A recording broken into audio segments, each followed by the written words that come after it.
KTI kami yang berjudul Membacakan Produk Digital dalam Perspektif Islam dan Sosial. Sebelumnya saya mohon maaf tidak on cam karena takut nanti patah-patah saat berbicara. Itu yang pertama, abstrak. Pembajakan produk digital adalah kegiatan pembagian, penggunaan, penggandaan, pembelian, dan penggunaan produk digital yang memiliki hak cipta. Produk digital dapat diakses di internet dan secara substansial meningkatkan kesempatan untuk mengunduh atau download. Dalam Al-Quran maupun hadis, hak cipta belum mempunyai dalil yang eksplisit. Pada penelitian ini terdapat berbagai masalah, yaitu bagaimana pandangan masyarakat serta agama Islam dalam memandang pembajakan produk digital, serta bagaimana Islam mempengaruhi perspektif masyarakat terhadap pembajakan produk digital sehingga Islam menjadi solusi untuk mengurangi pembajakan produk digital. Penelitian ini bertujuan untuk menyadarkan masyarakat luas bahwa pembajakan itu tidak baik dan menyimpang dengan ajaran Islam. Adapun jenis penelitian yang digunakan adalah kausal kontributif. Penelitian ini menghubungkan antara variabel bebas dengan variabel terikat. Penelitian ini bersifat kualitatif yang cenderung menggunakan analisis dengan mengadakan survei kepada masyarakat. Penelitian itu menghasilkan bahwa dalam perspektif Islam tidak dianjurkan untuk melakukan pembajakan suatu produk, termasuk produk digital. Dalam perspektif sosial ditunjukkan bahwa masih sangat banyak masyarakat tua maupun muda yang memakai produk digital bajakan. Cara yang digunakan Islam dalam mempengaruhi adanya hal tersebut adalah salah satunya adalah adanya propaganda kepada masyarakat agar mereka dapat meninggalkan penggunaan produk bajakan.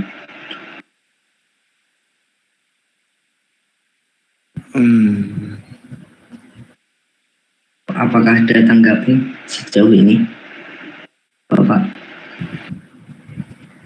Langsung ke bahasa, langsung ke kesimpulan, Mas. 10 menit, sisa 5 menitan ini. Nanti terakhir.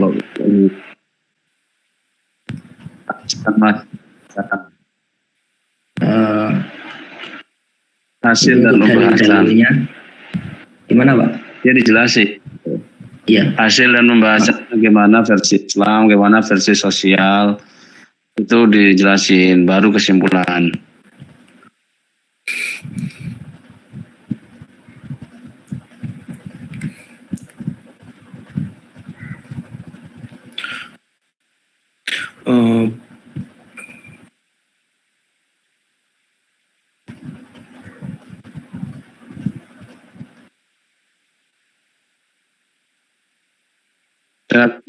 Jelaskan, Mas, hasil dan pembahasannya dijelaskan. Sebentar.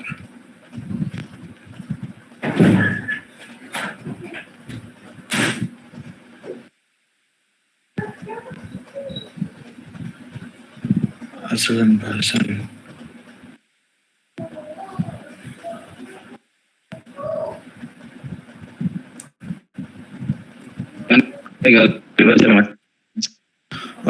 Pembajakan produk digital adalah suatu kegiatan pembagian, penggunaan, penggandaan, pembelian, dan pengunduhan produk digital yang memiliki hak cipta seperti film, buku, gambar, musik, perangkat lunak, dan lain-lain. Suatu produk digital biasanya dimiliki oleh seseorang atau sekelompok tertentu. Hak dalam memiliki suatu produk bisa disebut hak cipta.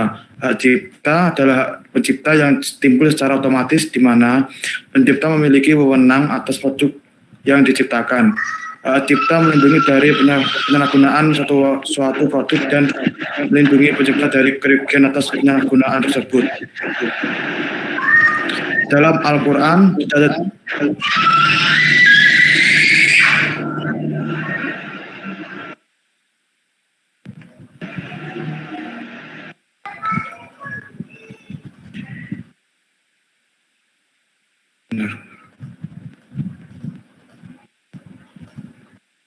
dalam Al-Quran ada dalil yang mengatur tentang pembajakan produk digital, tapi terdapat ayat Al-Quran dalam Al-Quran surat Al-Baqarah ayat 188 yang memiliki arti, dan janganlah kamu makan harta di antara kamu dengan jalan yang batil, dan janganlah kamu menyuap dengan harta itu kepada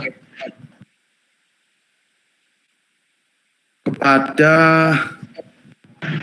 para hakim dengan maksud agar kamu dapat memakan sebagian harta yang orang lain itu dengan jalan dosa. Padahal kamu mengetahui. Ayat tersebut menjelaskan bahwa manusia dilarang dalam memakan sebagian harta orang lain. Produk digital yang merupakan kekayaan intelektual atau suatu seorang dapat dikategorikan sebagai harta.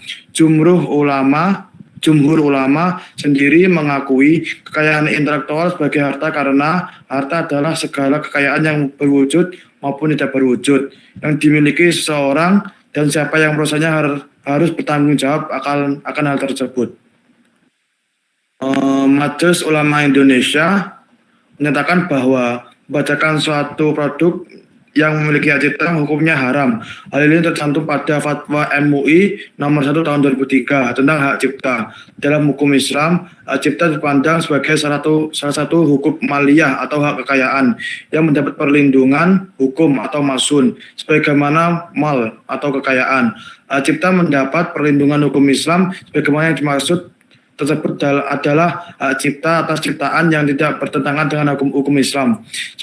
Sebagaimana mal, hak cipta dapat dijadikan objek akad baik, akad muawadah, pertukaran komersial maupun akad tabaruat non komersial serta diwakafkan dan diwarisi. Setiap bentuk pelanggaran hak terhadap hak cipta, terutama membacakan, merupakan kezaliman yang hukumnya adalah haram. Jika dilihat dari satu dalil tercantum pada fatwa MUI nomor 1 tahun 2003 tentang hak cipta, asalkan pemilik produk berkenan dan dengan kerelaannya membiarkan produk dibaca, maka boleh saja.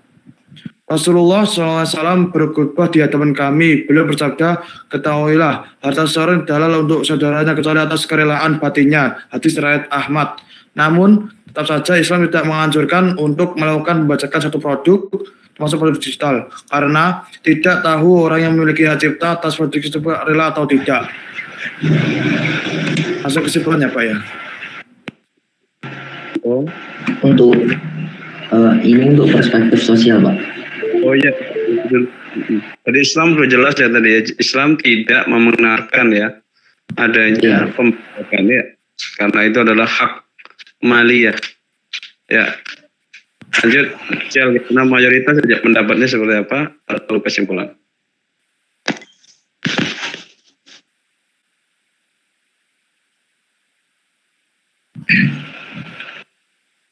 Baik, untuk dalam perspektif sosial, sebenarnya pembajakan produk digital dianggap wajar oleh masyarakat di sekitar.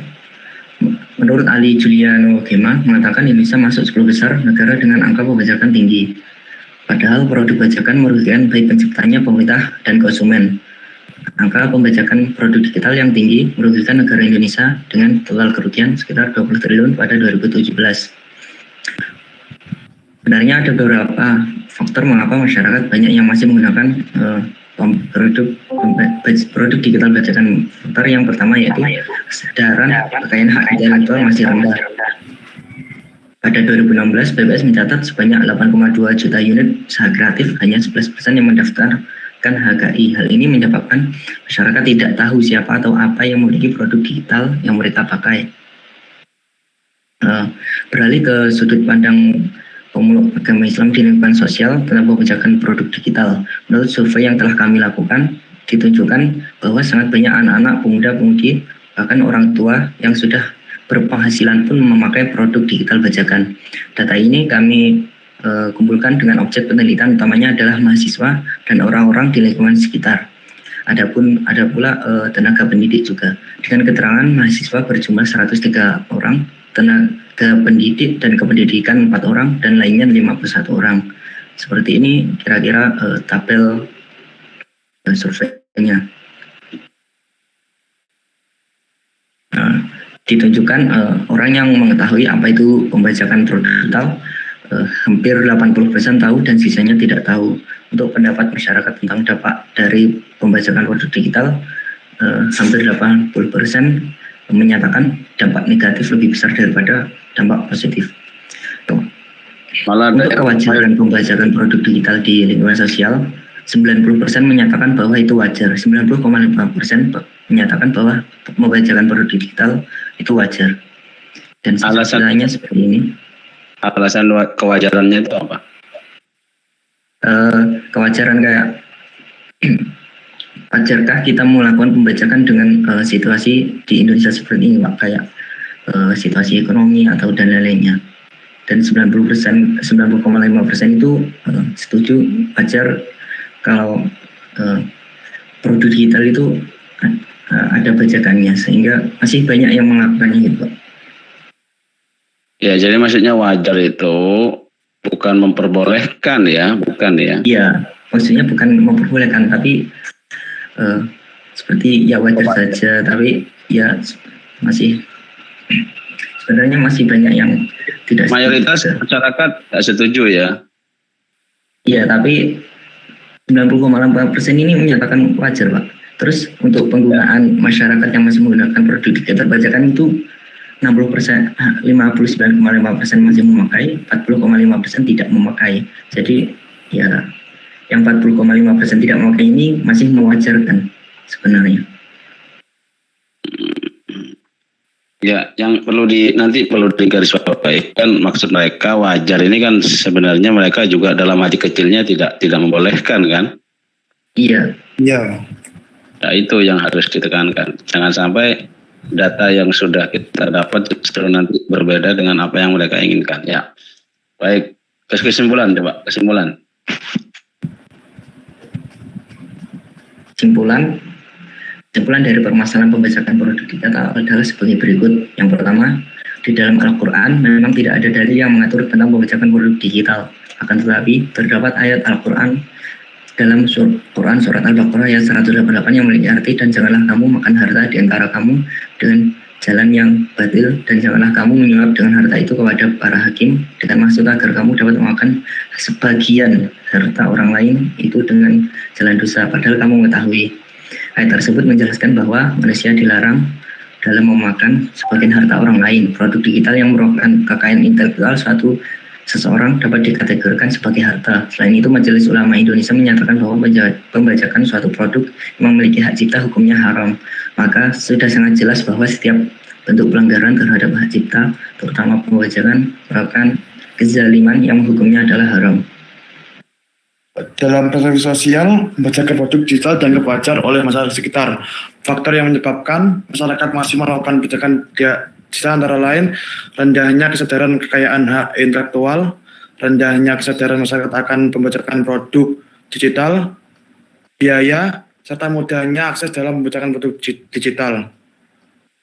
Kemudian, agama Islam mempunyai peranan penting dalam mempengaruhi masyarakat tentang pembajakan produk digital.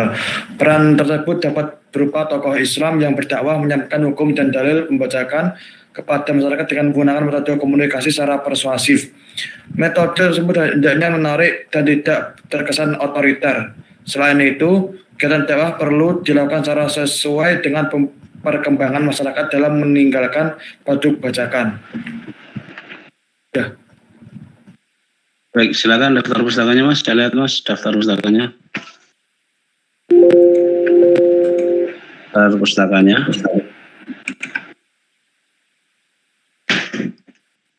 Ya, terus ke bawah. Ya. Kemudian, baik, terima kasih. Terus ini Mas, tadi kan perlu juga disinkronkan Mas, disinkronkan. Salah satu penelitiannya, salah satu hasil penelitiannya di antaranya begini. Ada nggak kesamaan pandangan dalam pandangan sosial dan Islam? Kan tadi ada ya. Jadi nanti di kesimpulan itu ada, setelah dari data yang didapatkan dan analisa yang telah kita perhatikan, bahwasannya ada kesamaan pandangan antara pandangan Islam dan sosial dalam hukum atau dalam sikap adanya pembajakan produk digital itu, di mana sama-sama ya tidak memperkenankan itu, ya kan? Lalu berikan alasannya, Mas. Kalau yang saya tangkap tadi dari presentasi dan makalah, halo, bisa menyimak? Bisa. Adalah satu, kalau dari Islam adanya larangan walaupun tidak eksplisit atau spesifik, tapi ada secara secara makna atau secara umum ada larangan memakan harta orang lain dengan dolim, dan hak intelektual produk ciptaan HKI itu ya merupakan milik, apalagi sudah dipatenkan, maka dia sudah memiliki milik seseorang. Maka kalau kita ambil sama dengan hukum mencuri ya, dan perlu kita tobati. Kemudian kesamaan tadi juga kalau dalam sosial diberikan Mas, alasannya diantaranya apa itu disampaikan, apa mayoritas itu ya. Baik Mas, lalu diberikan saran Mas, setelah kesimpulan itu diberikan saran ya, bagi pemerintah seperti apa, bagi pemilik hak cipta itu seperti apa, dan bagi kita umat atau penduduk yang akan atau sebagai konsumen atau stakeholder gitu ya Mas ya. Sarannya ya pemerintah itu bagaimana memberikan regulasinya, kemudian juga untuk pemilik hak cipta seperti apa, nah, kalau ingin mewakafkan seperti apa gitu. Dan bagi kita semua ini, sosial masyarakat ini sebagai sosial masyarakat yang baik itu seperti apa dalam menyikapi hal ini, diberikan juga sarannya. Saya kira cukup ya Mas ya. Sudah dipahami ya. Ini mau ditunjukkan ke jurnal apa ini? Jurnal Hukum dan Kemanusiaan, Pak. Di Hukum kemanusiaan. Iya, benar. Di UIN Sunan Gunung Jati. Hukum dan kemanusiaan gitu. Iya, tulisannya di sini. Nama jurnalnya? Adlia. Adlia. Ya, Baik. Adlia.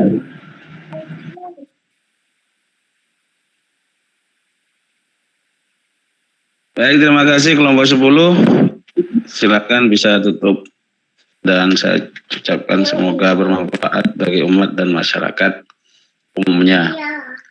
Dan menjadi Tanya, Pak. Ya, silakan. Siapa nih? Saya kelompok 10, Pak. Ini kan saya sudah submit sekitar 2 minggu tapi belum direspon, gitu gimana, Pak? Ya, kamu harus lihat dia itu rencana publikasinya kapan. Berarti nyesuaiin sama rencana publikasi ya, Pak? Enggak tiap bulan gitu bisa submit gitu, Pak? Ya. Iya, Pak. Terima kasih, Pak. Ya, jadi kapan rencana publikasinya kapan itu biasanya Mas? Jurnalnya itu Mas? Iya, Pak. Masih dicari tahu. Terus Ya. Kalau misalnya diupload ke tempat jurnal lain itu nggak boleh ya, Pak? Sampai ada kepastian dari sebenarnya kalau etika begitu, kamu melihat ternyata UIN itu yang kamu tuju ternyata akan dipublikasikan tahun depan di bulan Juli, itu pasti kamu nggak akan dibalas sekarang, lama soalnya.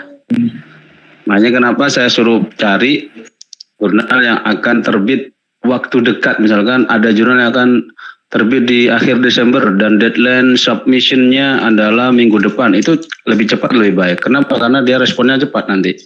Karena kan dia langsung mensortir ya, milih mana yang berkualitas, mana yang bagus, mana yang cocok dengan jurnalnya. Kalau memang itu memang Anda khawatir terlalu molor ya, sehingga nantinya lepas dari bimbingan kalau ada apa-apa ke depan ya, mending juga cari saja jurnal yang dalam waktu dekat, maksimal Januari atau di akhir Desember itu ya, untuk bisa disubmit saja di sosial keagamaan ya. Baik, Pak. Terima kasih, Pak, atas masukannya. 10. Silakan sekarang kelompok 11 siapa yang akan menjadi presensi. Izin off screen.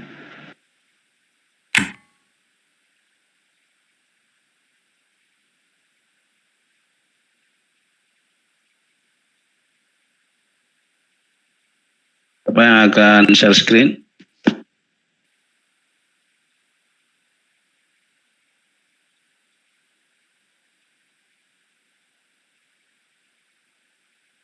Ya, Pak.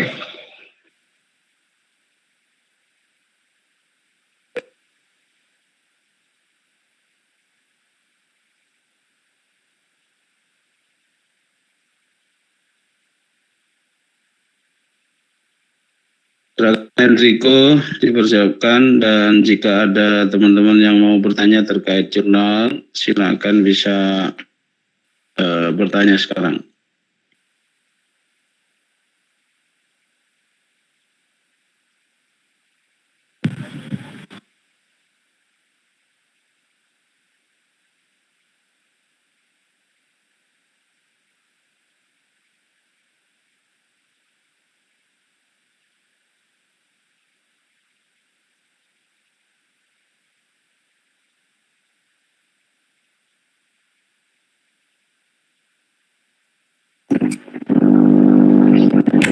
Assalamualaikum warahmatullahi wabarakatuh.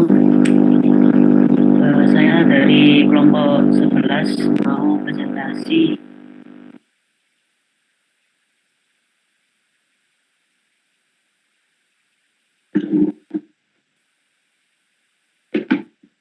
Pengaruh investasi syariah terhadap ekonomi.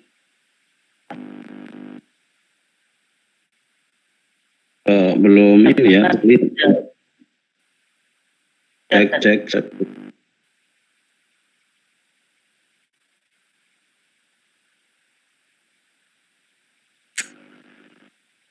Halo.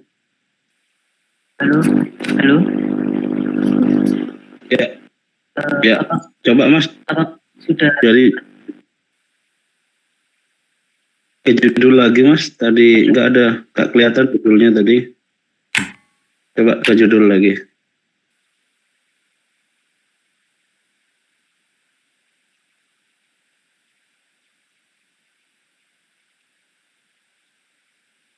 apakah sudah kelihatan, Pak? Bentar, mesti proses kayaknya Mas. Silakan dibaca aja judulnya dulu. 2 kali, 3 kali. Ini judulnya apa, terus kelihatan udah. Investasi syariah terhadap Islam. Progres tadi saya baca sudah submit dan sudah direspon ya Mas ya. Iya. Itu jurnal apa, milik siapa Mas? Itu Pak Al-Mutahharo, Pak. Oke, Al-Mutahharo. Baik, silakan waktu dan tempat saya berikan 10 menit sekarang. Silakan langsung abstrak, langsung ke kajian, bahasan, dan terakhir kesimpulan. Abstrak bacakan oleh Sanggar.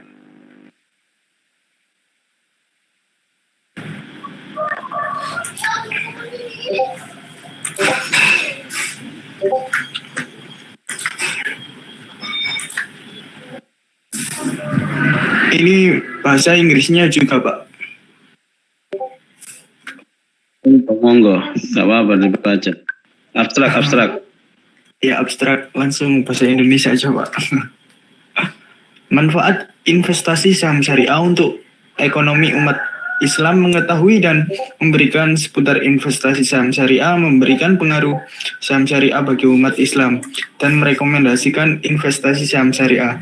Investasi dalam Islam merupakan kegiatan yang sangat dianjurkan menggunakan pendekatan. Ini dokumennya sepertinya salah, Pak. Sebentar, Ya, Pak. nggak cocok dengan template ya? Atau yang masih lama? Yang Mas.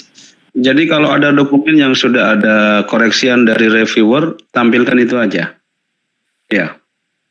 Katanya sudah ada feedback. Ya, bentar ya Pak ya.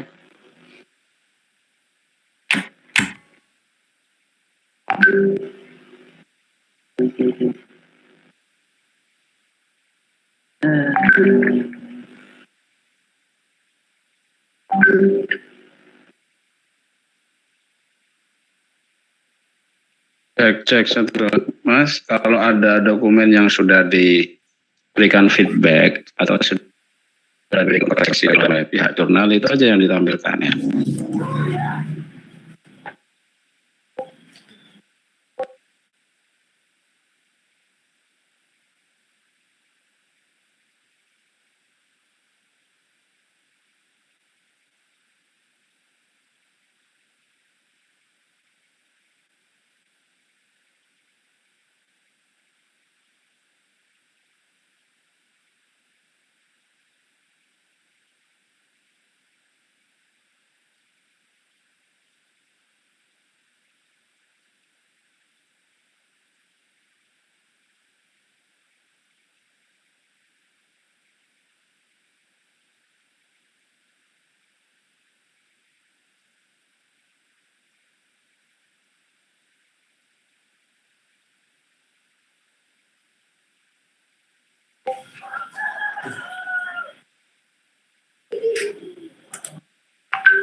Cek kok gak ada suaranya ya Mas? Halo? Bentar ya Pak. Soalnya Halo. lagi.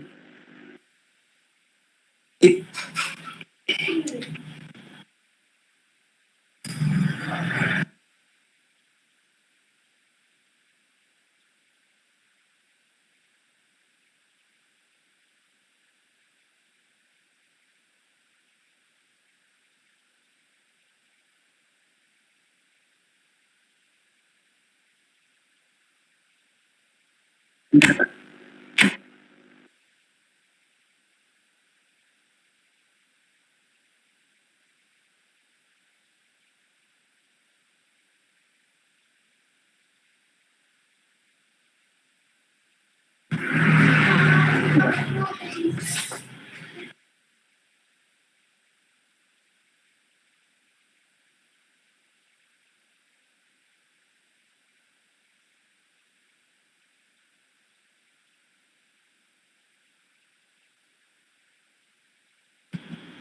Mohon maaf Pak, tadi filenya soalnya ada yang salah.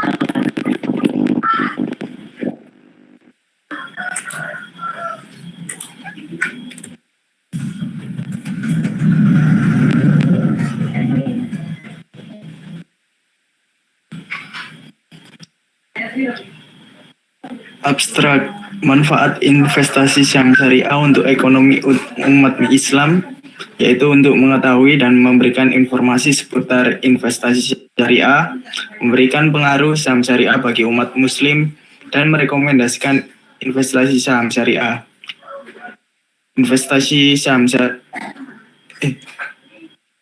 Investasi dalam Islam merupakan kegiatan yang sangat dianjurkan. Dalam penelitian kali ini, menggunakan pendekatan sumber informasi pada riset ini adalah pengamatan. Apa Pak? Dari tampilkan Oh, cover dari dulu.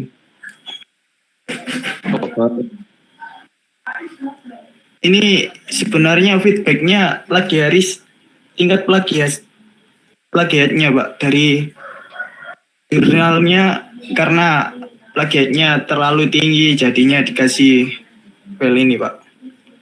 Lah iya, coba. Itu Iya. berapa persen plagiarisme ini? Kok warnanya sudah mulai pudar itu? Kayak yang Iya, sudah Pak. ada ini sudah ada feedbacknya ini. Belum Pak. Yang ada feedback Belum ada yang Pak. Masih disuruh editing lagi. Ini kemarin itu submitnya sampai tanggal 30 terakhir, untuk editingnya sampai akhir Desember. Terus publikasinya katanya Januari Pak. iya, ini yang kena, yang ini yang sudah dicek plagiarismenya. Iya. Nah, iya pakai yang data itu aja. Coba dari awal dari judul. Iya Pak. Dari sebelumnya Mas, dari sebelumnya itu dari slide sebelumnya. Ah, itu coba diperbesar.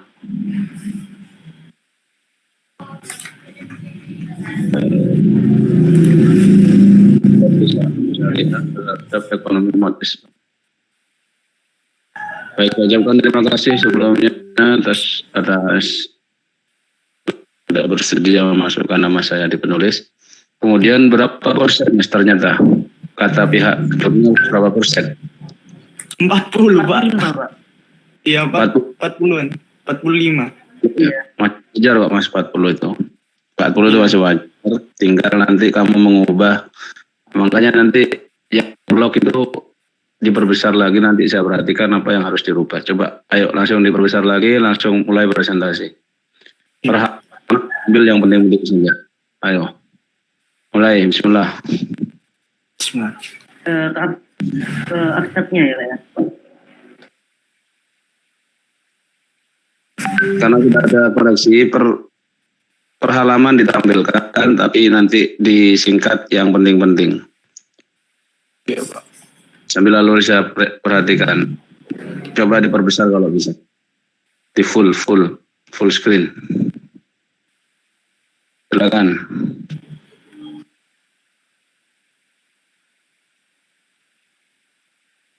Halaman.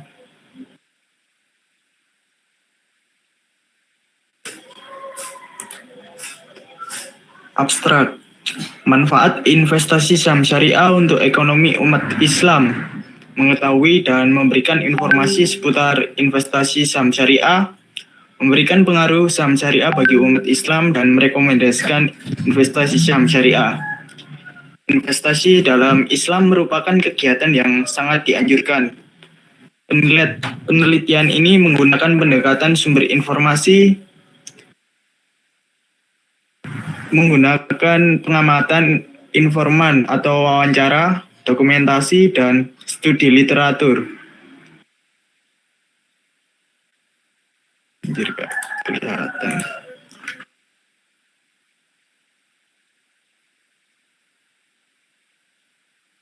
Hasil penelitian bahwa investasi saham syariah berpotensi untuk meningkatkan tingkat pertumbuhan ekonomi umat muslim. Akan tetapi, masih banyak umat Islam yang masih awam mengenai saham syariah ini. Maka dari itu, dibutuhkan edukasi terhadap saudara muslim kita mengenai manfaat dan keuntungan dari saham syariah itu sendiri. Keuntungan investasi saham syariah yang diperoleh dari investasi saham syariah berasal dari selisih harga jual dengan harga beli dan dividen. Keuntungan real apabila presentasi nilai keuntungan investasi sahamnya lebih besar dari angka inflasi, maka dari itu dibutuhkan edukasi terhadap saudara muslim kita mengenai manfaat dan keuntungan saham syariah. Pendahuluan. Cek, Mas. Halo. Halo. Iya. Coba pendahuluan ya diperbesar. Gak bisa diperbesar. Diperbesar mas. Zoomnya diperbesar. Di Zoom. Tampilan halaman. Di fullkan aja. Duh, Malah kecil mas. Oh, di Zoom in ya Pak ya? teksnya. Terus. Terus di tampilannya bisa lagi bisa. Terus. Setelin lagi. Ah udah segitu. Baik, langsung ke yang blog. Oh ngapain? Tadi udah bagus tadi. Terlalu besar. Oh, segini ya Pak? Dikecilin lagi. Nah, pas.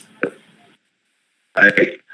Coba yang di blog-blog itu khususnya dibaca. Ya. Investasi dalam Islam merupakan kegiatan yang sangat dianjurkan. Hal ini secara eksplisit. Nggak bisa kelihatan saya kalau seperti itu. Digedein lagi kayak tadi loh. Lebih gede mas. Nah, Begitu. Silakan. Yang ke blog baca. iya Pak. Investasi dalam Islam merupakan kegiatan yang sangat dianjurkan. Hal ini secara eksplisit tertuang dalam berbagai ayat seperti Surah Al-Hasyr ayat 18, Surah Luqman ayat 34, Surah Al-Baqarah ayat 261 dan An-Nisa ayat 9 dan lain-lain. Tidak semua jenis investasi diperbolehkan dalam Islam. Menurut ya, Tiap blog dibaca, kemudian saya kasih masukan. ya, Baik. Itu kan ada datanya. Kamu waktu itu copy paste. Dari mana itu? ya Ada datanya. di bawah.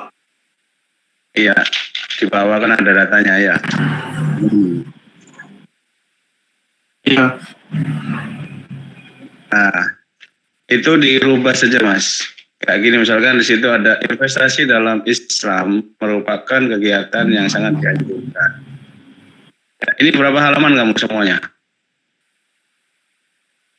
10 kalau nggak salah Pak. 10 atau 9 gitu. Belum sama template-nya. Belum sama template-nya. Iya. Baik. Jadi apa yang perlu dihapus, yang sekiranya nggak urgent dihapus saja. Atau dirubah mas kayaknya. Misalkan gini, tujuan penelitian ini untuk mengetahui dan memberikan informasi seputar investasi dalam syariah, juga memberikan pengaruh saham syariah bagi umat Islam. Gimana itu maksudnya? Tujuan penelitian ini untuk mengetahui dan memberikan informasi seputar investasi saham syariah. Baik. Lalu kasih aja, adapun investasi dalam pandangan Islam atau diganti mas, ditambah adapun investasi, ayo kamu sambil nyatet ya, apa yang perlu dikoreksi ya. Iya, saya catat Pak. Baik. Jadi yang ke blog tadi investasi dalam Islam itu kan kamu coba ingat, kamu copy paste atau ditulis sendiri. Soalnya ini ada solusinya beda nanti. Iya, copy paste Pak. Copy paste kan, baik. Iya. Nanti itu dihapus dulu, ya, lalu dirubah kata-katanya. Ya. Kata diubah kayak gini, kegiatan investasi merupakan kegiatan yang sangat didukung oleh Islam, yang mana hal ini tercermin dalam beberapa surat dan ayat di dalam Al-Quran. Itu masih ganti kayak gitu ya. Iya. Antara lain Quran surat TS, nggak usah pakai namanya karena itu nanti kena langsung QS surat ini ayat sekian, QS surat keberapa ayat sekian, ya, dan lain-lain. perlu diketahui gitu nanti kok titik perlu diketahui tidak semua jenis investasi diperbolehkan dalam Islam, yang mana difahami juga tidak semua jenis investasi dilarang dalam Islam. Wis, titik, selesai. Wis. Blok yang selanjutnya Mas, yang pink, baca. Menurut Otoritas Jasa Keuangan atau OJK, arti investasi yakni penanaman modal, biasanya dalam jangka panjang untuk pengadaan aktiva lengkap atau pembelian saham-saham dan surat berharga lain untuk memperoleh keuntungan. Ya, itu dirubah. Kamu kan copy paste itu ya? Iya, dari OJK. Iya, Pak. Ya, kamu rubah. Nih, hapus dulu nanti. Karena kalau nggak dihapus dulu, pengaruh itu nanti. Jangan langsung copy paste. Itu mesti kayak gini itu langsung. Jadi kamu pakai kalian seperti kayak gini. Adapun makna investasi dalam perspektif OJK atau dalam perspektif OJK, Otoritas Jasa Keuangan, adalah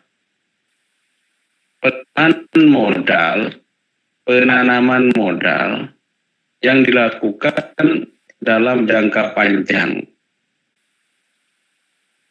untuk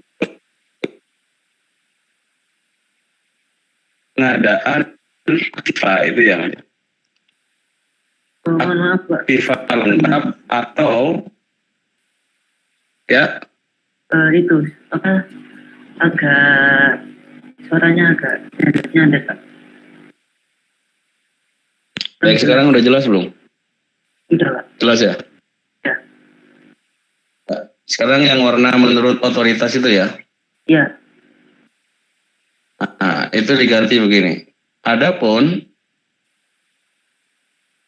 arti makna investasi dalam pandangan OJK alias Otoritas Jasa Keuangan adalah penanaman modal yang biasanya dilakukan dalam jangka panjang untuk pengadaan aktiva itu ya? Iya, aktiva, Pak. Aktiva lengkap atau diperuntukkan dalam proses pembelian saham dan surat berharga lainnya yang tujuan akhirnya adalah memperoleh suatu keuntungan finansial. Gitu ya Mas ya? Itu contohnya gitu Mas. Jadi paham? Bisa, Pak. Mengubah kata-kata yang kena blok itu maknanya sama, tapi kita kelola kata-katanya. Ini kelompok lain juga harus belajar ya. Inilah seninya kalau kita ini menulis karya ilmiah. Kemudian yang pink tuh Mas, baca Mas. Keuntungan investasi saham syariah yang diperoleh dari investasi saham syariah berasal dari selisih harga jual dengan harga beli dan dividen. Investor disebut memperoleh capital gain atau keuntungan investasi apabila selisih harga jual terhadap harga beli adalah positif. Artinya, harga jual saham syariah lebih tinggi dari harga beli. Sebaliknya, apabila selisih harga jual terhadap harga beli adalah negatif atau harga jual lebih murah dari harga beli, maka investor memperoleh kerugian investasi atau capital loss. Kuncinya adalah jual di harga lebih mahal dan dari harga beli. Sekarang itu dirubah gini Mas. Ayo bantu merubah, kamu catat atas dulu. Saya lupa seperti ini nanti. Ini saya kasih contoh. Setelah tadi memperoleh keuntungan finansial. Banyak cara proses memperoleh keuntungan dalam investasi saham syariah tidak jauh berbeda dengan proses jual beli, di mana investor akan mencari titik nilai jual yang menguntungkan dan titik nilai beli yang menggiurkan. Gitu.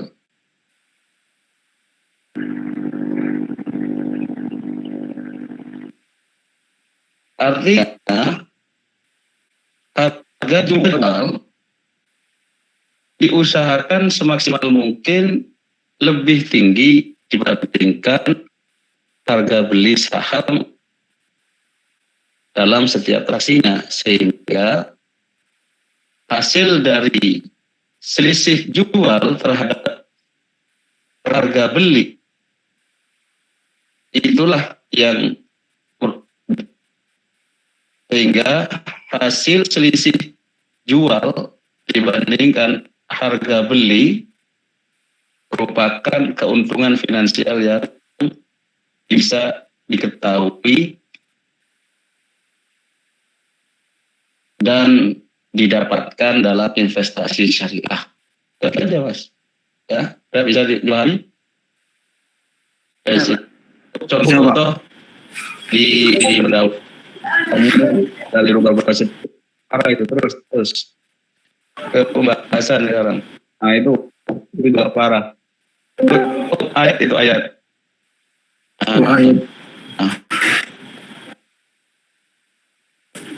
Yes. Ayat itu juga begitu. Ayat itu di atas ayat itu nanti kamu lupa lagi. Lalu ayat itu kamu cukup sampai ini. Itu kan kebalik ayatmu itu. Kalau enggak ayatnya hapus ya. Ayat Arabnya dihapus ya. Kemudian juga di sebagian dihapus itu.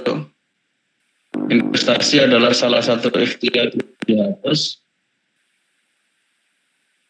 Yang lain bisa dirubah, kemudian ayat Al-Qur'annya dihapus. Lanjut. Nanti diganti sampai ini, hai orang-orang yang beriman, janganlah kamu saling memakan harta sesamamu dengan jalan yang batil, kecuali dengan jalan perniagaan yang berlaku dengan suka sama suka di antara kamu. Oh, sampai situ. Dan janganlah kamu bunuh dirimu. Itu gak apa-apa, kalau gak kena blok gak apa-apa. Biar aja. Artinya nggak apa-apa. Artinya saja. Iya, langsung saja. Nah, jadi nanti sebagaimana hal tersebut gitu nanti. Hal tersebut sesuai dengan firman Allah dalam Al-Quran dalam surat apa? IS berapa gitu yang artinya hai orang gitu ya. Oke, lanjut ke pembahasan Mas. Pembahasannya. Hasil pembahasan. Pembahasan 1. Pasar modal syariah. Secara umum yang dimaksud dengan pasar modal syariah atau pasar modal Islam adalah seluruh aktivitas di pasar modal yang memenuhi prinsip-prinsip Islam berdasarkan definisi tersebut. Dapat dua faktor utama yang membentuk pasar modal syariah, yaitu pasar modal dan prinsip Islam di pasar modal, yang artinya memahami pasar modal syariah, maka mempelajari konsep pasar modal dan prinsip-prinsip Islam yang mendasarinya menjadi suatu keharusannya. Tidak bisa dipilah antara keduanya. Aktivitas di pasar modal mencakup pelaku pasar, infrastruktur pasar, mekanisme transaksi, dan efek yang ditransaksikan. Dengan demikian, suatu pasar modal dikatakan memenuhi prinsip Islam atau dikategorikan sebagai pasar modal Islam. Tadi itu sangat banyak ya yang kena blok ya. Coba dari atas tadi. Itu Iya. langsung membahas blok semua, itu yang sangat-sangat dominan itu Mas. Jadi begini Mas, jadi kamu lihat yang paling gede bloknya misalkan kena 15% dari website ini, itu dulu yang dibenahi. Yang cuma 1% itu dibiarin dirubah dikit-dikit itu gak apa-apa. Karena kan masuk di makfu atau dimaafkan di 20% ya mintanya ya jurnalnya. 25% Pak. Berapa? 25% kan? Ya. Jadi kamu fokus ke blog yang gede-gede kayak gini nih, gede nih, kamu copy paste-nya terlalu banyak berarti. Jadi kamu pasar modal syariah pembahasan gitu ya, langsung aja ke definisi. Ya. Dan di situ ada secara umum yang dimaksud dengan pasar modal syariah atau pasar modal Islam adalah aktivitas di pasar modal yang memiliki prinsip-prinsip Islam. Nah, itu kamu langsung rubah dengan kata-kata lain ya. Misalkan begini, pasar modal syariah secara etimologi berasal dari gabungan kata pasar, modal, dan syariah. Pasar adalah tempat seorang bertransaksi, maka yang dimaksud dengan pasar modal syariah adalah baru masukkan definisi. Ya, Ya, Pak. tuh. Dikembangkan begitu. Terus ke bawah. Nah, itu. Kamu saham syariah kena semua, itu gimana? Itu parah kalau kayak gitu. Ada itu Pak, ada yang sudah diganti Pak. Ini pemberitahuannya kemarin ya, kemarin tanggal 5 dicek, lalu kita itu Pak, kita ganti sedikit-sedikit, sudah. Iya. Kalau kayak gini rombak semua Mas, rombak. Gaya bahasa kena nanti. Kalau cuma sedikit-sedikit pasti kena, soalnya ya sudah ada tag. Jadi gimana bahasanya itu sudah kamu ganti-ganti. Contohnya saya adalah efek berbasis ekuitas yang memenuhi prinsip Islam. Objek transaksi syariah adalah kepemilikan perusahaan. Oleh sebab itu sama itu langsung diganti-ganti itu. Bisa gini caranya. Bisa kamu yang ada di situ yang di tengah ditaruh di belakang, yang di tengah taruh di depan. Pokoknya diacak gitu. Tapi maknanya sama, paham ya? Iya, ya Pak. Oke, Ya, Pak. Kalau kata-katanya di sinonimkan bisa Kak? Kayak gitu. Boleh. Kalau efek kan diganti dampak kayak gitu nggak apa-apa. Beda nanti kalau lagu ini. Iya, adalah efek bisa ditambahin yang gitu Mas. Atau definisi saham syariah secara bahasa gitu dulu, bagus. Misalkan ya, saham syariah. Definisi saham syariah secara bahasa adalah titik sesuai dengan KBBI Bahasa Indonesia gitu ya. Adapun menurut istilah saham syariah ini biasa dikenal sebagai itu loh, efek berbagi ekuitas, di mana efek tersebut memenuhi prinsip-prinsip Islam. Nah, gitu bahasanya. Kemudian titik kan, lalu objek transaksi saham syariah. Itu gak usah begitu bahasanya. Adapun yang atau dibalik, misalkan kepemilikan perusahaan adalah objek dari transaksi dalam saham syariah ini. Gitu loh, paham? Iya Pak. Nah, wis, nanti kamu diskusikan itu. Yang penting sudah saya kasih petunjuk awal. Terus, apa? Mana yang parah-parah lagi? Terus, Yang keuntungan nih. nah itu, parah itu. Aduh, ya. Ya itu kamu keuntungan investasi saham. Nah, itu tuh sudah bisa kamu ganti gini, keuntungan finansial investasi saham syariah. Itu nanti kayak gini, diganti, misalkan itu ada tulisannya keuntungan yang diperoleh dari investasi dari apa berasal dari selisih harga jual itu diganti. Dalam setiap kegiatan, misalkan diawali dengan ini, misalkan ketika bab 5 itu kamu awali seperti ini. Dalam setiap kegiatan bisnis, pastinya setiap bisnis menginginkan adanya keuntungan finansial yang didapatkan. Dalam investasi saham syariah ini, nah begitu. Investor akan memperoleh keuntungan apabila bla bla bla bla. Gitu.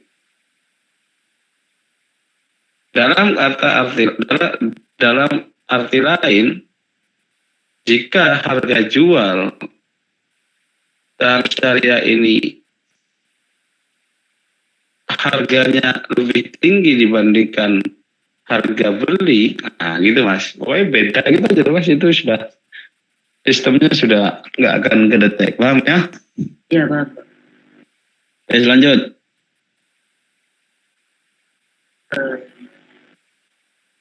Kamu anu sendiri terus nanti Ya. kalau masuk, ini juga mas, kamu akan ini. 45. Ini investasi pada saat saya belum banyak diminati oleh masyarakat. Ini manfaat investasi saham saya langsung aja. Gini, kalaupun misalkan gini ya, investasi saham syariah akan banyak memberikan manfaat terhadap umat Islam. Namun demikian, ternyata faktanya belum banyak masyarakat Muslim yang mengetahui atau bahkan mencoba ingin tahu dan belajar mengenai investasi syariah itu. Nah, gitu ya. Ya. Banyak ya. Yang kedua, Islam mengatur kegiatan yang dilakukan oleh setiap manusia, begitupun dengan undangan atau baik. Itu diganti begini. Islam sebagai rahmatan lil alamin dan sebagai agama yang mengatur segala tindakan kehidupan manusia, baik dalam hal ibadah ataupun dalam hal muamalah, di mana kategori investasi syariah ini masuk pada kategori muamalah, dan Islam sudah memiliki aturan yang bisa dijadikan panduan dalam menjalankan bisnis ini. Itu mas. Next. Nanti lanjut. Mana yang parah lagi? Udah itu aja. Udah itu aja. Ya, nanti caranya. Coba dibaca kesimpulannya mas. Kesimpulan dibaca. Ya, berdasarkan pembahasan hasil penelitian yang telah dilakukan, kesimpulan yang didapat dari semua pembahasan di atas ialah sebagai berikut. Investasi saham syariah ialah sebuah kegiatan investasi saham yang sesuai dengan ajaran Islam dan prinsipnya mengikuti norma-norma syariah Islam, yang artinya usaha, produk atau jasa yang diberikan kepada pengelolaan perusahaan harus sesuai dengan syariat Islam dan dilarang adanya usaha perdagangan yang memungut keuntungan bunga atau riba. Dan kedua, perbedaan antara investasi saham syariah dan konvensional umum ialah jika sistem saham syariah itu menggunakan bagi hasil yang sesuai syariat dan sifatnya terbuka terkait hasil laporan keuangannya. Sedangkan sistem saham konvensional umumnya tidak mengikuti ajaran dan prinsip syariah. serta sistem untuk menggunakan suku bunga cenderung keuntungan lebih besar daripada saham syariah dan sifatnya tidak terbuka, tidak transparan terkait hasil laporan keuangannya. Ketiga, di masa yang akan datang, investasi saham syariah sangat berkemungkinan untuk menjadikan ekonomi umat Islam menjadi makmur, sejahtera, dan lebih baik lagi. Maka dari itu kita sebagai sesama muslim harus mengedukasi dan memberikan informasi valid kepada orang yang masih awam mengenai apa dampak positif dari sebuah investasi saham itu.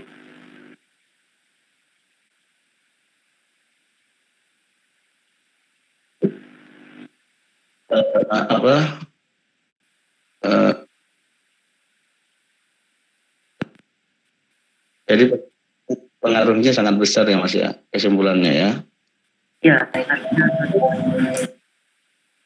nah baik, sarannya itu nanti sosialisasi baik melalui media-media sosial seperti radio ini dan itu, yang mana di situ bisa memperluas cakupan pengetahuan masyarakat dan menghilangin rasa trauma pada masyarakat. Karena masyarakat ada juga kan yang nggak mau karena syubhatnya atau apa gitu ya. Baik, saya kira cukup. Terima kasih. Itu berapa halaman Mas? Daftar pustakanya lihat. Baik, berapa halaman semuanya? 9. 9 ya. Mutahara minta berapa? Minimal. Atau Nggak ada itu, Pak. Apa kayak minimumnya yang terpisah kan nggak ada. Nggak dijelasin. ya tinggal masukkan itu tadi hasil wawancara dan lain-lain itu ya. Jadi kembali ke judul ya Pak. Mana Klik aja langsung. Kembali ke judul paling awal, halaman cover pertama. Oh, iya Pak.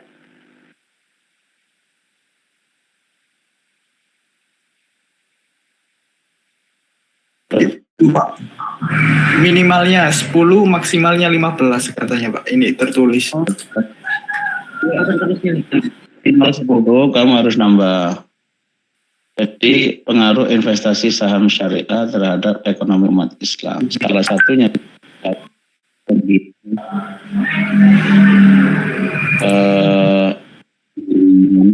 yang bisa kamu dapetin terkait dari tahun ke tahun. Ya, dari tahun ke tahun ekonomi umat Islam itu meningkat atau tidak.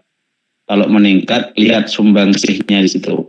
Mungkin ada ini penelitian yang lain yang meneliti tentang perekonomian umat Islam. Selamat.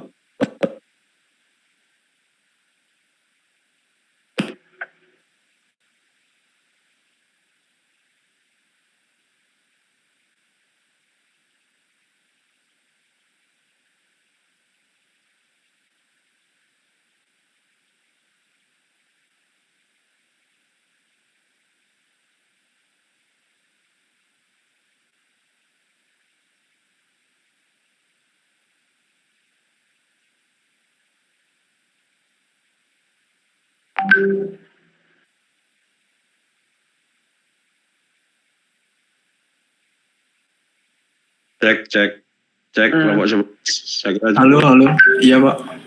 Ya, nanti diperkaya di data dan juga di dalil, sehingga dalilnya itu diperkaya dalam artian begini. Di latar belakang juga disebutkan bahwasannya orang Islam harus memang menguasai ekonomi, karena tidak cukup hanya kuantitas umat Islamnya yang diperbanyak, tapi bagaimana kualitas dari umat. Karena secara prinsip ruh, seorang muslim itu memang harus kaya raya dan memang harus menguasai ekonomi. karena ekonomi itu adalah suatu hal yang vital, di mana menjadi fardu kifayah hukumnya umat Islam bangkit menguasai ekonomi dalam segala lini, selama lini itu bisa diislamisasikan gitu Mas. Apa Mas? Disimpulkan kan ada perbedaan antara saham syariah sebelum tidak itu nasional kan yang paling inti di masyarakat.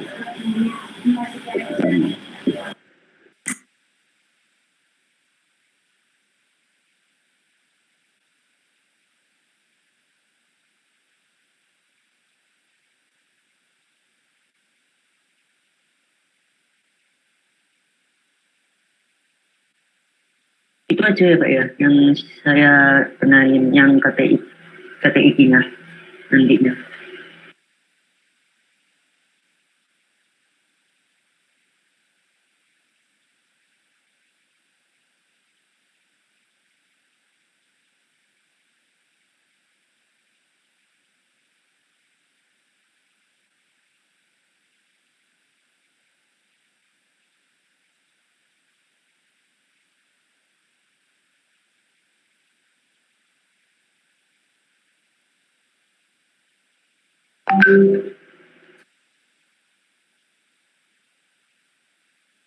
Halo, suara saya terdengar? Halo. Terdengar. Terdengar Pak. Perbedaan intinya ada di mana Pak antara investasi saham syariah dan yang konvensional? Kalau saham konvensional itu tidak terbuka Pak, itunya laporan keuangannya. Anda kan mau caranya bikin haram nggak masalah ya. Oh iya. Kalau yang syariah kan dia itu pilih-pilih kan. Iya. Perusahaan yang Pilih perusahaannya. ya itu nanti kalau juga secara dalil Mas. Isbatnya itu adalah bahwa seorang muslim itu harus mendapatkan rezekinya yang halal dan thayyib dari cara-cara yang halal, dan investasi saham syariah ini juga bisa menyebabkan kita mendapatkan rezeki ya dari cara halal karena kita sudah memilih dan memilah bisnis apa yang akan dijadikan komoditasnya kan begitu ya. Kira cukup di ya, sekian dari saya dan Sanggar. Assalamualaikum warahmatullahi wabarakatuh. Terima kasih Pak. Terima kasih Pak. Oke, kita masuk ke presentasi terakhir ya di kelompok ini di RIA, Teknologi Rekayasa Internet, yaitu kelompok dan share screen. Muhammad Fatur Rahman. Assalamualaikum warahmatullahi wabarakatuh. Salam. Suara saya terdengar Pak. Oh, share screen.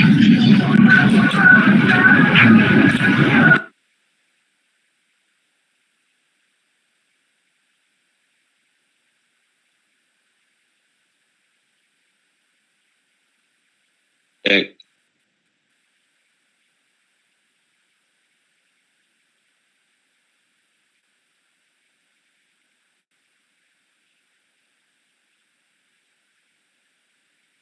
Lihat untuk mulai presentasinya.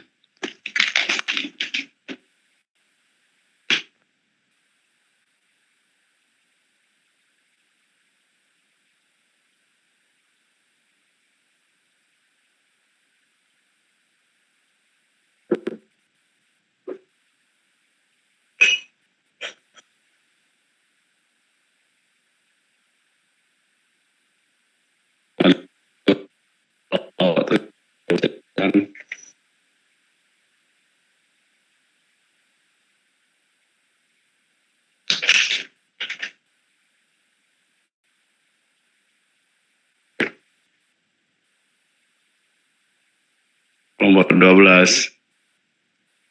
Assalamualaikum warahmatullahi wabarakatuh. Maaf Pak, tadi sempat terkeluar.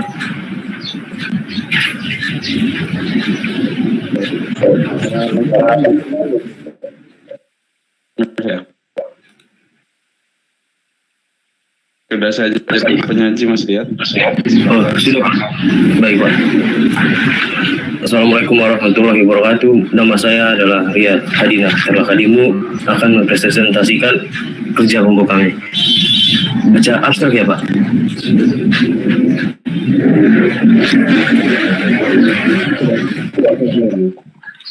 Baik. Abstrak stres merupakan ya Pak.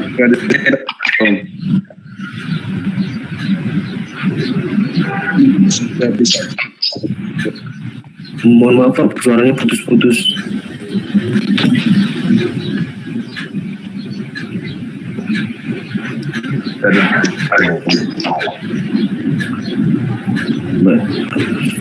Saya baca.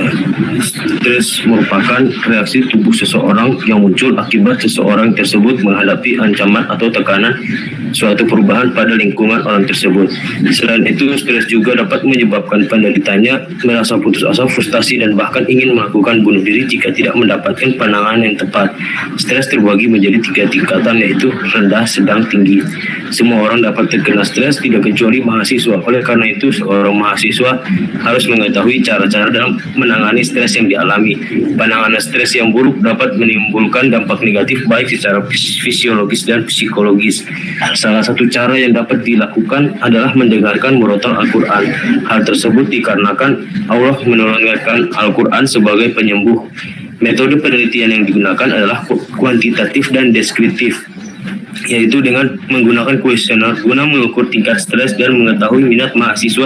Selain itu, minat mahasiswa pada murotal Al-Quran. Setelah itu, penulis akan melakukan analisis data dengan metode observasi melalui studi pustaka seperti artikel, jurnal, hadis, dan Al-Quran. Setelah melakukan kuesioner ini, diketahui bahwa sebagian besar mahasiswa memiliki tingkat stres yang sedang dan memiliki minat yang rendah dalam membaca dan mendengarkan Al-Quran. Berdasarkan hasil kuesioner yang diberikan, diketahui bahwa sebagian besar responden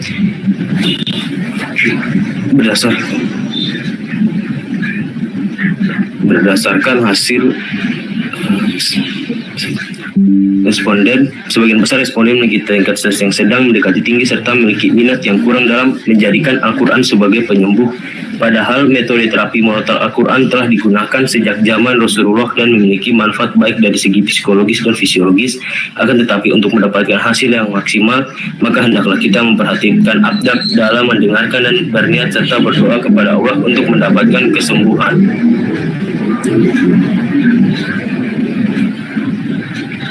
Apa saya bisa lanjut di pembahasan ya Pak?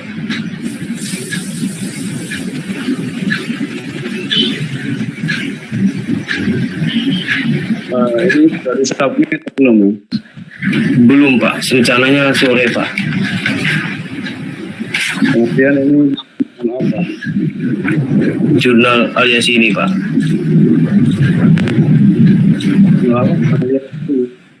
Ya. Coba kembali ke judul dulu.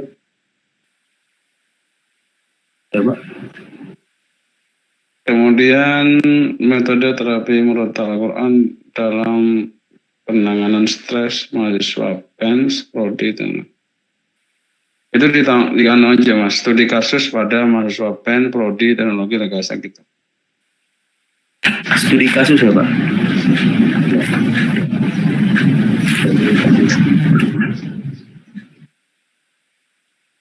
Sebelum Pak, suaranya agak putus-putus.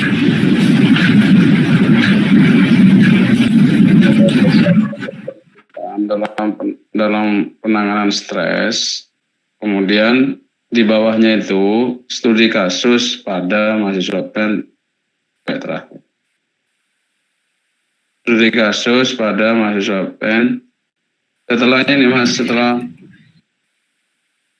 Ini Pak.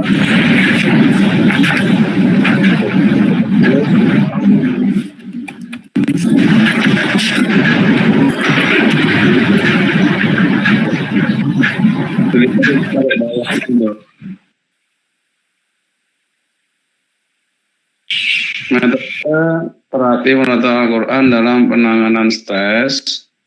Udah, kemudian studi kasus itu kasih tanda kutip itu. Nah, itu. Di studi kasus itu kasih ya.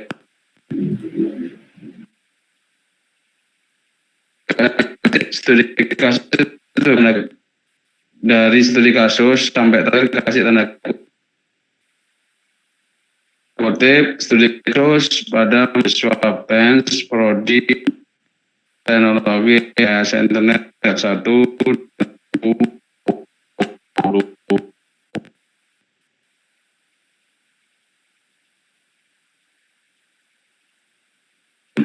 Mohon maaf, tapi kalau menurut jurnalnya cuma 16 kata, Pak. Sudah lebih punya saya soalnya. 18.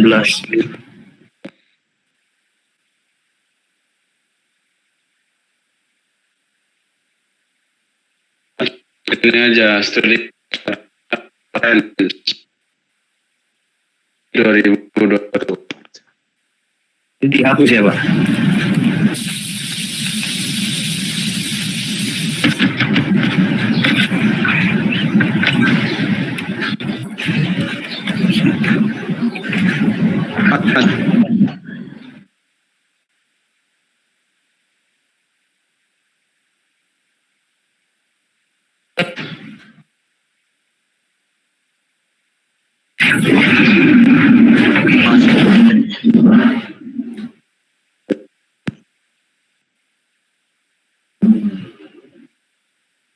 Dan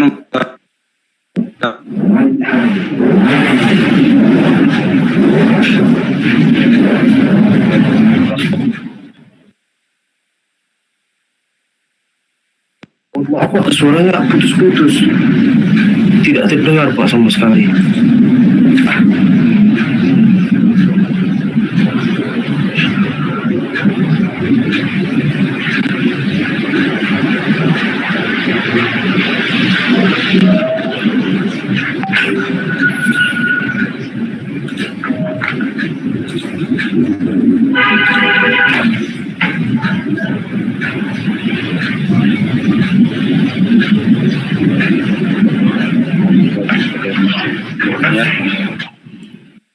Masih agak putus-putus, Pak. ya langsung ke pembahasan, Mas. Hasil dan pembahasan langsung. Pak, tapi judulnya ini benar-benar ya, Pak? Metode terapi merotal Al-Quran ya. Dalam penganalisis kasus pada mahasiswa PENS 2021. Jadi pada mahasiswa PENS TRI. Iya, baik. Kalau di TRI-nya itu dimasukkan ya, dikasih kepanjangan nggak cukup ya. Terlalu banyak ya. Terlalu banyak, Pak. Tadi saya coba 18.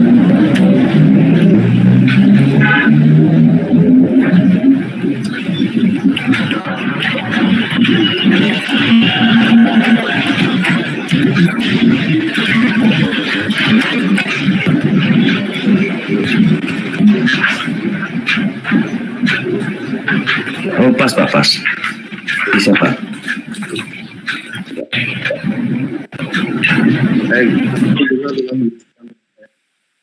Langsung ke pembahasan lalu kesimpulan. Agak panjang, Pak. Apa boleh saya langsung ke inti yang bagaimana ya, Pak? Soalnya agak panjang, Pak.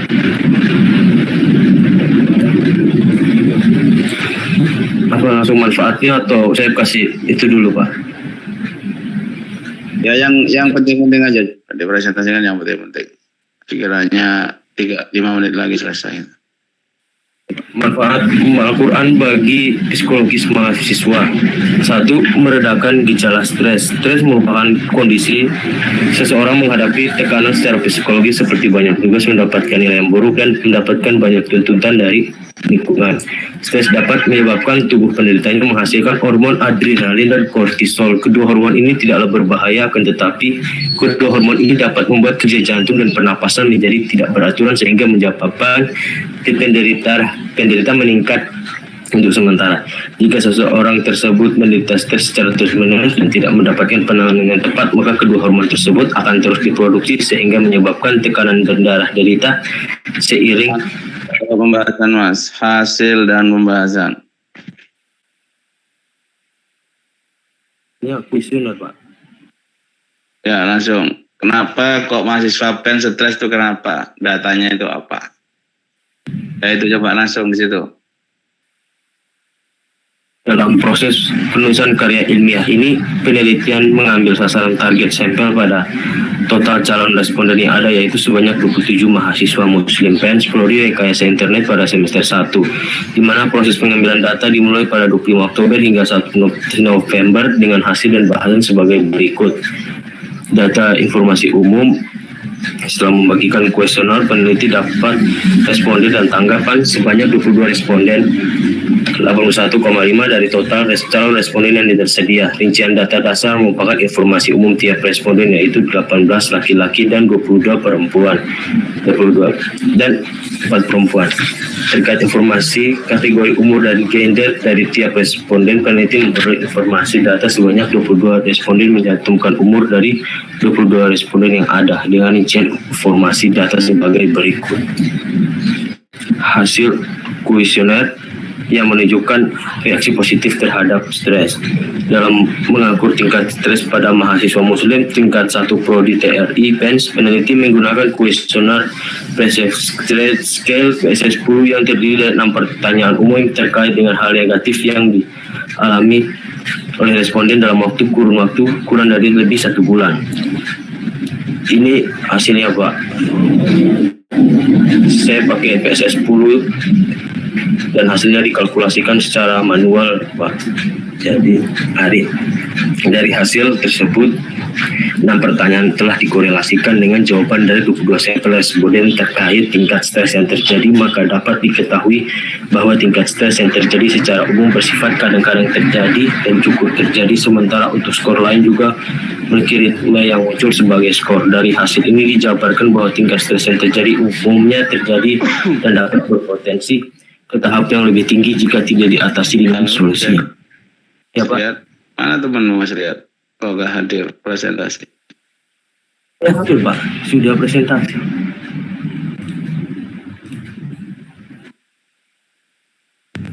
Halo Pak. Halo. Halo Pak. Mana? Teman saya katanya nggak bisa hadir, katanya nggak ada data paket ya Pak. Cek Iya, Mas Riyad. Temenmu mana Halo, Pak. Mas Riyad? Ya belum bisa, katanya sebentar lagi Pak. Halo Pak, apakah suara saya terdengar? Suaranya Mas Riyad ini nggak terdengar loh. Oh, maaf Pak, saya udah. Halo Pak. Halo, apa suara? Halo, Pak. Dengar teman-teman. Terdengar Pak.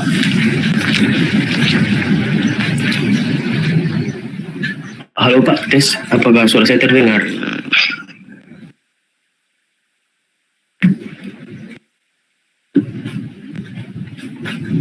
Halo.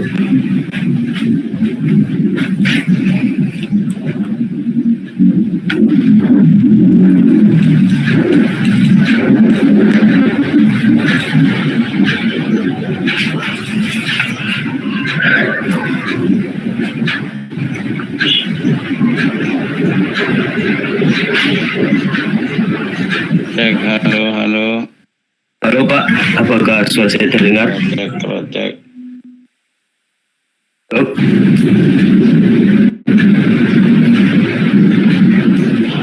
Halo Pak.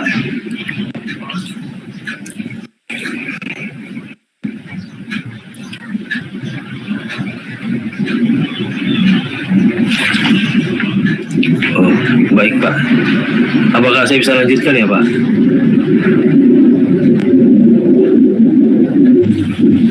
Halo. Halo Pak.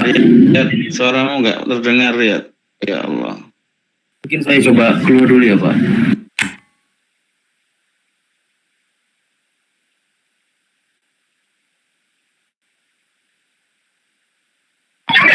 Apakah suara saya sudah terdengar ya Pak?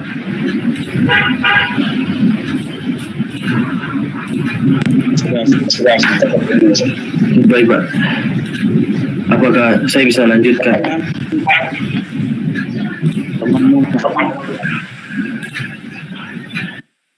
Saya udah hubungi dia Pak, tapi katanya berhalangan. Bisa hadir. Iya Pak.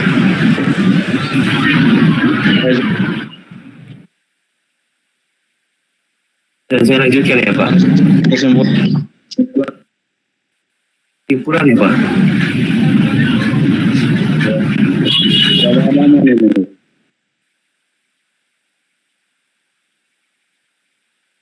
Oh, baca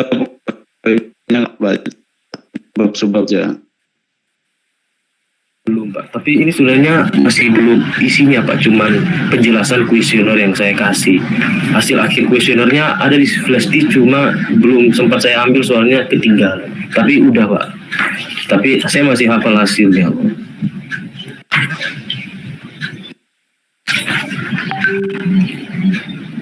Apa bisa saya masuk di diskusi ya Pak? Langsung di bagian pembahasan diskusinya.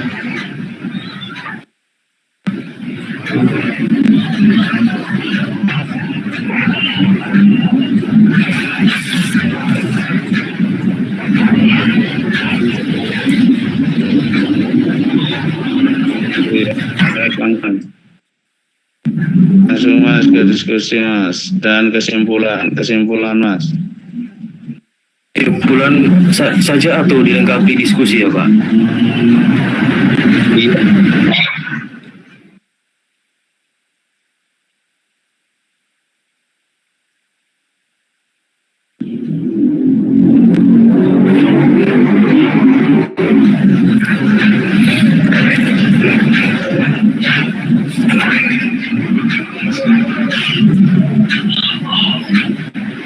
Mungkin saya baca diskusi ya Pak.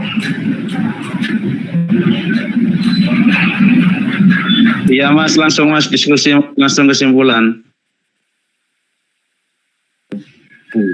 Diskusi.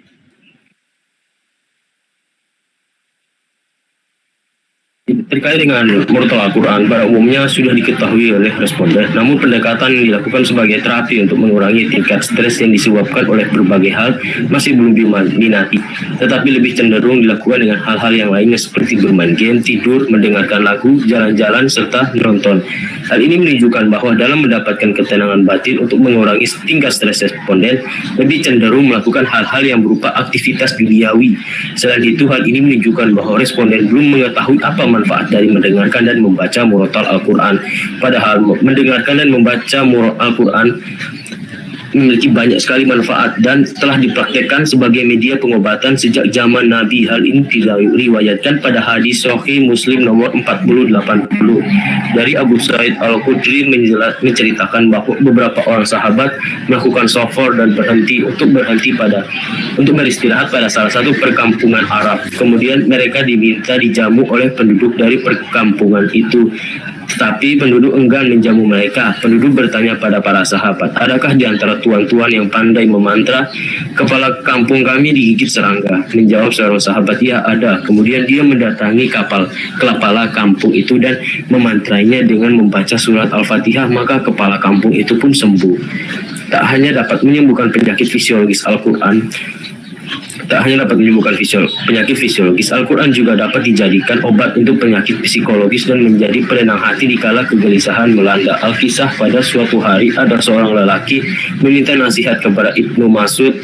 Lelaki tersebut berkata, wahai Ibnu Mas'ud, nasihatilah aku dan berikanlah sesuatu yang dapat meredakan jiwaku yang gelisah. Untuk saat ini jiwaku tidak tenang, pikiranku kusut dan tidurku tidak nyenyak. Lantas Ibnu Mas'ud pun menjawab, bawalah hatimu mengunjungi ketiga tempat. Pertama, datanglah ke tempat orang yang membaca Al-Quran. Tidak masalah apakah kamu ikut membaca ataupun hanya sekedar mendengarkan bacaan Al-Quran dari orang tersebut. Kedua, hadirilah acara pengajian. yang mengingatkanmu kepada Allah. Dan ketiga, carilah suatu waktu yang sunyi seperti pada waktu di malam hari, dan pada waktu itu bangunlah dan laksanakan ibadah kepada Allah serta berdoa kepadanya agar diberikan ketenangan dan kedamaian hati. Jika setelah melakukan semua ini dan jiwamu masih tidak tenang, maka berdoalah kepada Allah agar hatimu diganti dengan hati yang lain, karena hati yang kamu miliki sekarang ini bukanlah hatimu.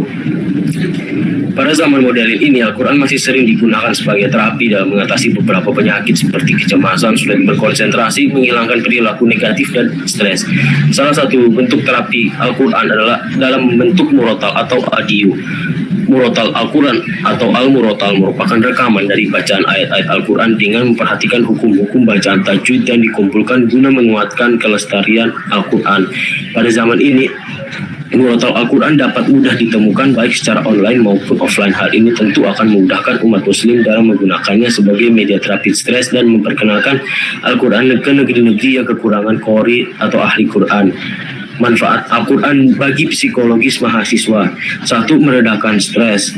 Stres merupakan suatu kondisi ketika seseorang mendapati tekanan secara psikologis.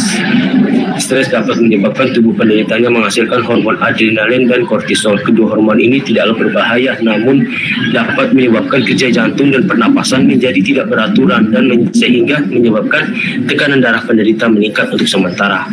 Jika seorang tersebut menderita stres secara terus-menerus dan tidak mendapatkan penanganan yang tepat, maka kedua hormon tersebut akan terus diproduksi sehingga menyebabkan tekanan darah penderita naik seiring stres yang dialami.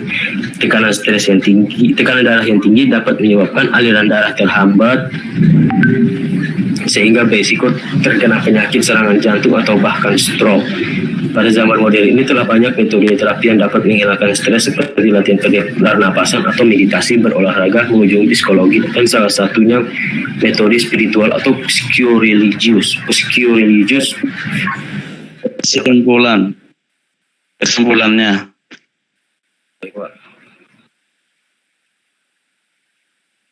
Pada penjelasan ini dapat disimpulkan bahwa sebagian besar responden memiliki tingkat stres yang sedang dan mendekati tinggi. Selain itu diketahui bahwa minat responden terhadap membaca atau mendengarkan murotal Al-Quran sebagai terapi dalam mengobati stres yang diderita masih kurang. Padahal terapi murotal Al-Quran memiliki banyak manfaat baik dari segi psikologi dan fisiologi seperti mengurangi gejala stres, menghilangkan kecemasan, terhindar dari kenakalan remaja dan pergaulan bebas, mengatasi insomnia, dan meningkatkan konsentrasi. Murotal Al-Quran dapat menurunkan stres dikarenakan menghasilkan hormon endorfin. Hormon tersebut berfungsi sebagai analgesik dan penenang. Dan pada saat hormon endorfin diproduksi, maka akan membuat tubuh menjadi rileks sehingga stres pun dapat berkurang. Selain itu, dengan mendengarkan murotal Al-Quran dapat membuat kita terhindar dari pergaulan bebas. Hal tersebut dikarenakan di dalam Al-Quran terdapat firman-firman Allah yang berisi perintah dan larangannya, sehingga kita akan takut kepada Allah serta menjauhi larangannya.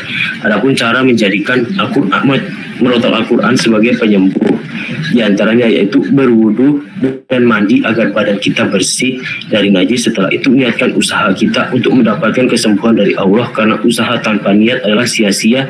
Setelah itu pada saat murotal Al-Quran dijalankan, hendaknya kita memperhatikan dengan fokus dan mengerahkan segenap hati kita untuk memahami serta merenungkan makna yang terkandung di dalamnya. Setelah itu, jika pada saat proses mentadabburi terdapat surah yang tidak kita pahami, maka hendaklah kita mencari referensi melalui kitab-kitab tafsir atau melihatnya secara online. Setelah itu berdoalah kepada Allah agar mendapatkan kesembuhan, karena sesungguhnya kesembuhan itu berasal dari Allah. Selesai, Pak. Ini daftar pustaka saya. Ya. Jadi dari sekian berapa tadi lokasi vendirnya total yang ikut semua kelas mahasiswa TRI? 22, Pak. Hanya yang 22 yang jawab dari 22.7. Ya. Mayoritas stres. Mayoritas Mas jadinya mengalami stres ya. Mayoritas sedang mendekati tinggi, Pak. Kalau saya pakai PSS 10. Juga kasih arahan itu, Mas, karena tadi adanya penyumbatan itu juga sampean kasih arahan secara tindakan bisa menggunakan akupuntur,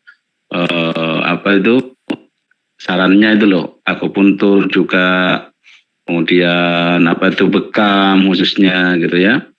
Karena biar seimbang antara asupan maknawi dan asupan ininya ya. Asupan dohir dan batinnya itu Mas. Ya, itu nanti jurnalnya apa namanya? Jurnal yang kamu tuju? Al-Yasini, Pak. Itu miliknya siapa Mas? Al-Yasin itu Mas.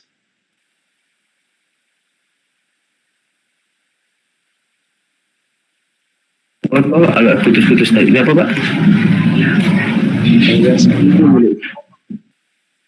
Saya kurang lihat siapa punyanya siapa ya, Pak. Saya cuma lihat template sama pernah hubungi beliau, Pak. Jadi belum tahu. Terima kasih Mas Riyad. Dan yang lain kita cukupkan sampai di sini dulu. Saya juga mohon maaf atas kekurangan. Subhanakallahumma wa bihamdika asyhadu an la ilaha illa anta nastaghfiruka wa natubu ilaik. Wassalamualaikum warahmatullahi wabarakatuh. Waalaikumsalam warahmatullahi wabarakatuh.